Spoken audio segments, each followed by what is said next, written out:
Hi there, this is Bonus, and today's video means today's topic is all about umami. Interesting, right?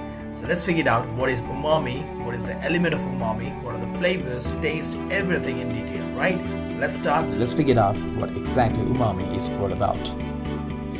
It can be described as a pleasant brothy or meaty taste with a long-lasting mouth-watering and coating sensation over the tongue, right? And is dependent on the four traditional basic tastes. We can see sweet, sour, salty and bitter. Before I proceed ahead, let me show you here. So this is a diagram of a tongue. Here the bitter, sour, salt and sweet. The appreciation of taste starts with the taste receptors, right? So receptor means the shell which is present on the tongue, right? Very tiny shells are there actually, which helps to deliver the message to our brain that what we are having. So that taste is delivered by the receptors with the shell to our brain, so there we can understand that what exactly we are having. So what exactly the taste of that particular dish currently we having. Clear? So let's see now the recent study on taste. New knowledge on the mechanism for reception during the eating. Taste substances including the glutamate are received by the receptors on our tongue, right? Receptors means the shell that what is present in the tongue. Clear? Then there are separate systems for receiving each basic taste. Means you can see here like the salt, sour, bitter, sweet, umami. So what happened when we are eating something? So that particular means for the salt they have a particular cell, right, where they can only recognize or it can identify the salt portion, right? The sour will not gonna work for the salt, salt gonna work for the sour.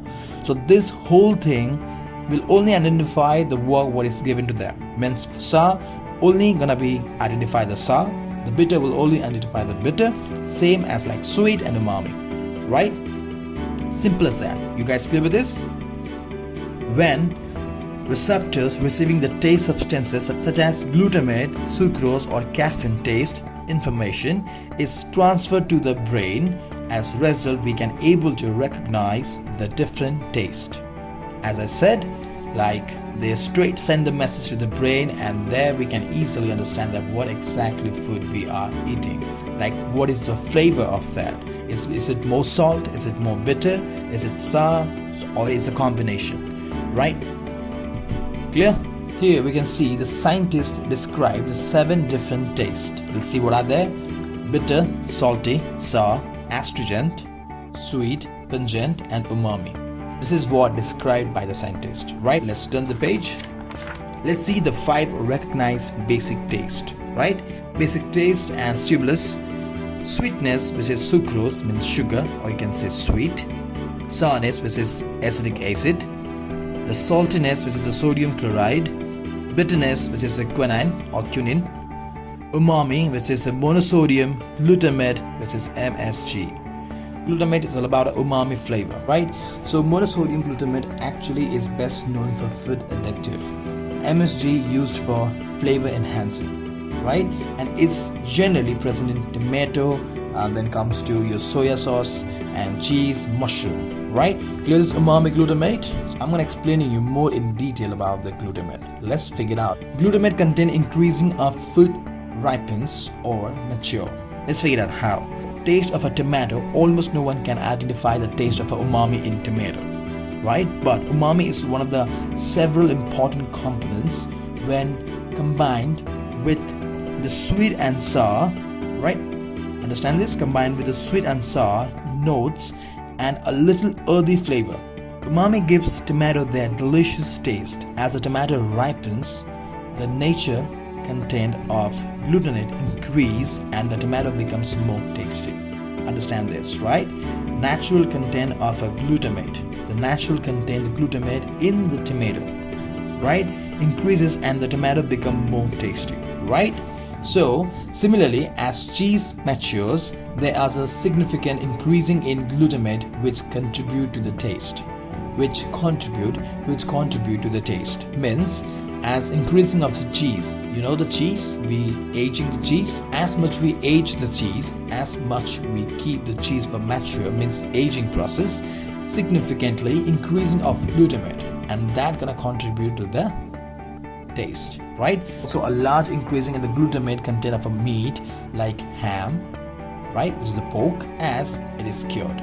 So as we cure it, again it contributes the taste, right, when it comes to glutamate, increasing in glutamate. Glutamate we generally find in tomato, mushroom, cheese, or you can say meat, right? So glutamate actually a glutamate acid which is naturally present in the vegetables, and you can even say a natural flavor enhancing level of glutamate, right? So that is all about umami.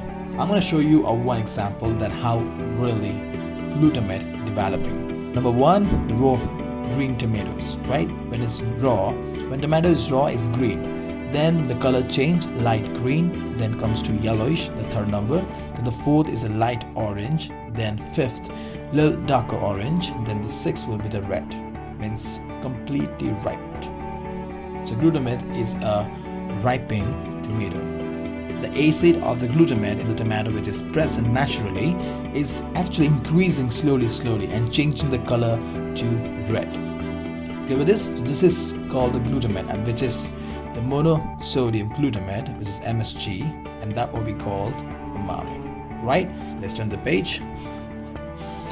Let's figure out the characteristics of umami flavor, right? Means umami taste, tongue coating sensation, mouthfulness, long-lasting taste, balanced taste, salvation, complexity.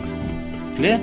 And here I have some few flavor profile of umami, where you can see sweet note means comes to the carrot, corn, fresh green peas, red pepper, sweet potato, then tomatoes, high as dried as paste, right? Because this is high and dried means get concentrate, right? Then comes to aromatics. It's the celery, garlic, ginger, onion, scallions, green onions, shallots. Clear? Then we have here meaty flavor, which is the cabbage, which is red or green. Then cabbage, napa is the Chinese cabbage.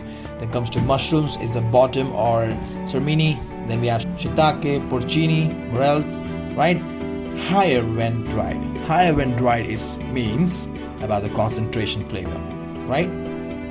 More and more concentrate flavor. And here potatoes. When it comes to the grassy herbaceous vegetables, the C, we have asparagus, avocado, kale, then we have adame, then we have green pepper, spinach, and string beans, right? So these all are like umami flavor profiles that I would have shared, which is about the like sweet note, aromatic, meaty, and grassy herbaceous vegetables. Clear with this? So I hope you guys understand this about the tomatoes and how it changed the color, means about the increasing of glutamate acid, which is naturally present in tomato, right? I hope this example helped you up to understand about the glutamate, right? And the main important, which is the 5 recognized basic taste.